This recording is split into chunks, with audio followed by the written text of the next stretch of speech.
Botany भाग 2 BSc third final year इकाई 3 प्रश्न एक निम्नलिखित पर संक्षिप्त टिप्पणी लिखिए। ए जीन स्थानांतरण, बी पुनर्योगज डीएनए, सी पुनर्योगज डीएनए की निर्माण विधि, डी रेस्ट्रिक्शन एंडोन्यूक्लिएज एंजाइम। 50 बार बोल रहे हैं, पढ़ने निकले वाले छात्रों को राजनीति से दूर रहना चाहिए। अबे पढ़ाई लिखाई में ध्यान लगाओ, आईएएस बनो और देश को संभालो। उत्तर पुनर्योगज डीएनए तकनीक, रिकॉम्बिनेंट डीएनए टेक्नोलॉजी। यह आनुवांशिक अभियांत्रिकी जेनेटिक इंजीनियरिंग की प्रमुख तकनीक टेक्नोलॉजी होती है। प्रारंभ में किसी जीव के आनुवंशिक संगठन जेनेटिक मेकअप में परिवर्तन करने के लिए पौधों एवं जंतुओं में चयनीकृत प्रजनन सेलेक्टिव ब्रीडिंग विधि का उपयोग किया जाता था, परंतु नवीनतम वैज्ञानिक अनुसंधान कार्यों के द्वारा आज जीव के आनुवंशिक संगठन में परिवर्तन सीधे उसके नाभिकीय अम्ल, न्यूक्लियर एसिड या डीएनए में ही परिवर्तन करके करना संभव हो गया है।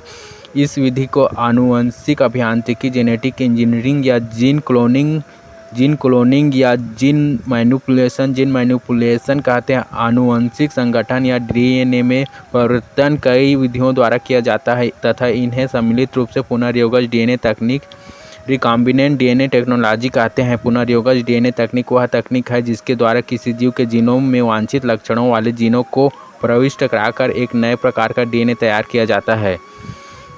इसी प्रकार वह डीएनए जिसका निर्माण दो विभिन्न प्रकार के डीएनए अणुओं के जीनों के संयोजन से होता है उसे पुनर्योगज डीएनए, रिकॉम्बिनेंट डीएनए rDNA कहते हैं। पुनर्योगज डीएनए तकनीक का उपयोग करके किसी जीव के आनुवंशिक संगठन में परिवर्तन करने की इस तकनीक को जीन तकनीक या जीन प्रौद्योगिकी, जीन टेक्नोलॉजी भी कहते हैं। पुनर्योगज डीएनए तकनीक की यंत्र टूल्स ऑफ rDNA टेक्नोलॉजी। आनुवंशिक अभियांत्रिकी या पुनर्योगज डीएनए तकनीक एक अत्यधिक जटिल प्रक्रिया होती है जिसके लिए निम्नलिखित यंत्रों टूल्स की आवश्यकता पड़ती है। एक फॉरेन डीएनए, दो एंजाइम्स एवं 3 वेक्टर डीएनए अणु, वेक्टर डीएनए मॉलिक्यूल।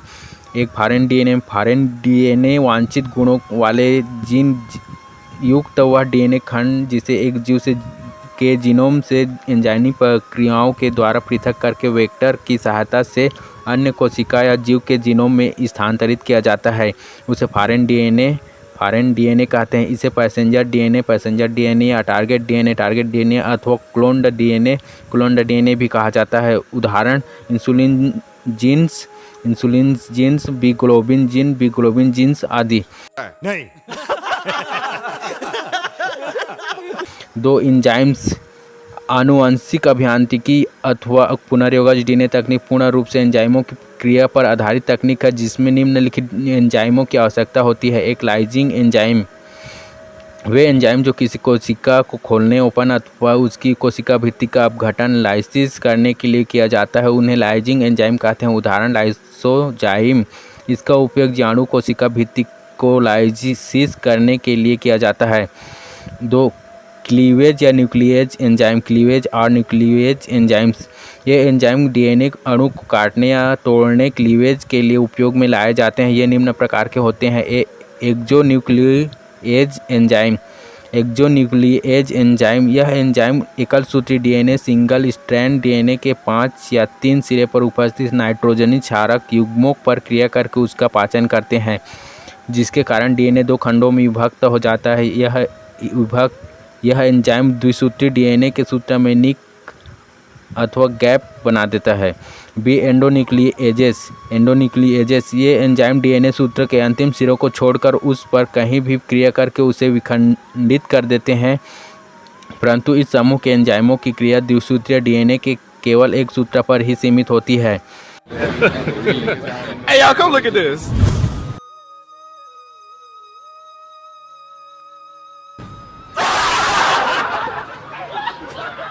सी रेस्ट्रिक्शन एंडोन्यूक्लिएज एंजाइम,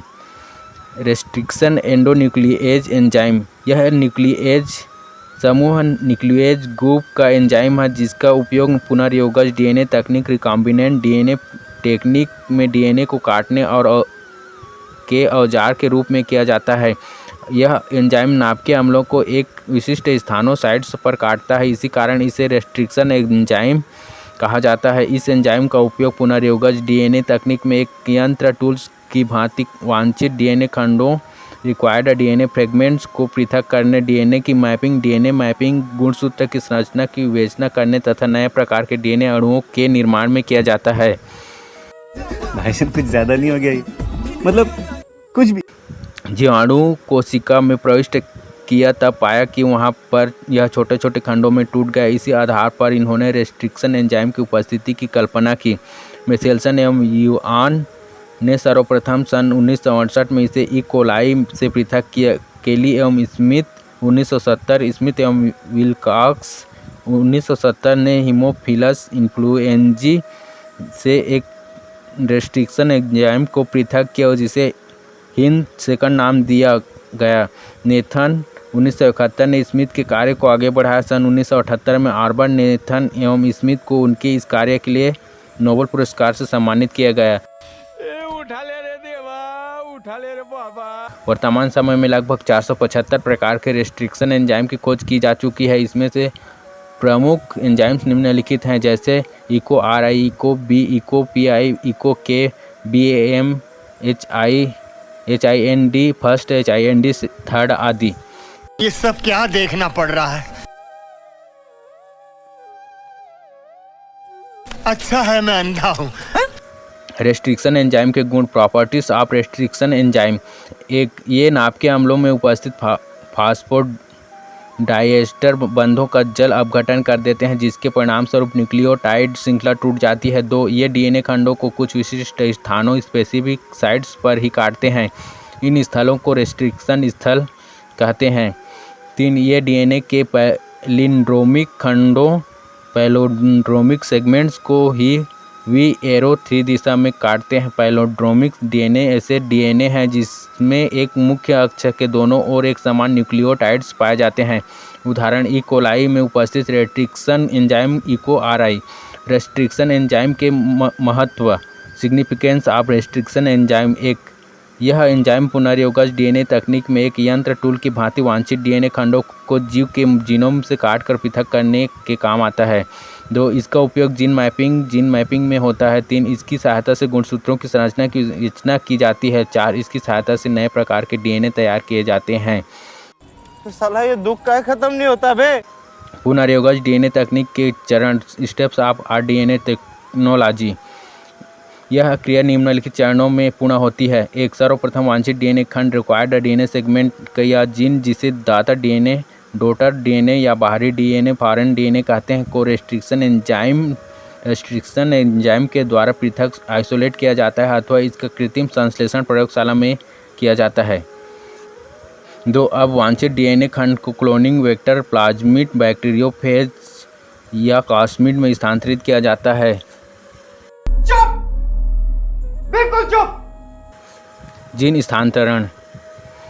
स्थानांतरण के लिए सामान्यतः निम्नलिखित विधियां उपयोग में लाई जाती हैं। 1, ट्रांसफॉर्मेशन विधि, ट्रांसफॉर्मेशन मेथड। इस विधि में वांछित जीन युक्त डीएनए या जीनोम को वाहक डीएनए के साथ मिलाकर उसे कैल्शियम फास्फेट घोल के द्वारा निक्षेपित किया जाता है, जिसमें कई कोशिकाएं ट्रांसफॉर्म हो जाती हैं और उसके डीएनए के साथ वांछित डीएनए खंड जुड़ जाते हैं। इस प्रकार एक जीव के डीएनए खंड दूसरे जीव के जीनोम में स्थानांतरित हो जाते हैं। तू समझा? हाँ।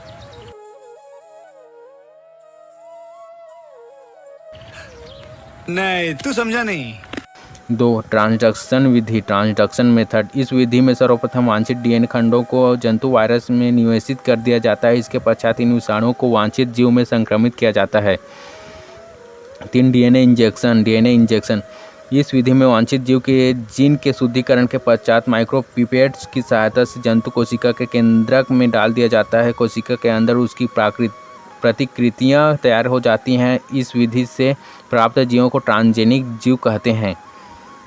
3, जीन स्थानांतरण के पश्चात वेक्टर डीएनए एवं वांछित डीएनए खंडों को डीएनए लाइगेज एंजाइम की सहायता से आपस में जोड़ दिया जाता है। इस क्रिया को लाइगेशन कहते हैं। लाइगेशन क्रिया के फलस्वरूप संकर डीएनए, हाइब्रिड डीएनए का निर्माण होता है, जिसमें दोनों प्रकार के डीएनए होते हैं।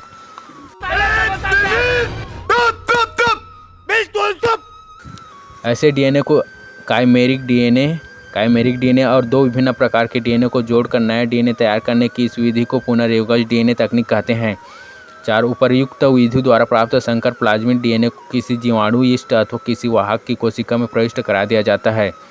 5 संकर प्लाज्मिड डीएनए को जिस कोशिका में प्रविष्ट कराया जाता है उसे पोषक कोशिका, होस्ट सेल अथवा क्लोनिंग जीव, क्लोनिंग ऑर्गेनिज्म कहते हैं। इस कोशिका में प्रारंभ में प्राप्त किया गया वांछित डीएनए खंड उपस्थित होता है। इस प्रकार तैयार किए गए क्लोनिंग जीव, क्लोनिंग ऑर्गेनिज्म का उचित पोषक माध्यम में संवर्धन कल्चर किया जाता है। इस प्रकार पुनर्योगज डीएनए तकनीक की अनेक प्रतियां कॉपीज प्राप्त कर ली जाती हैं।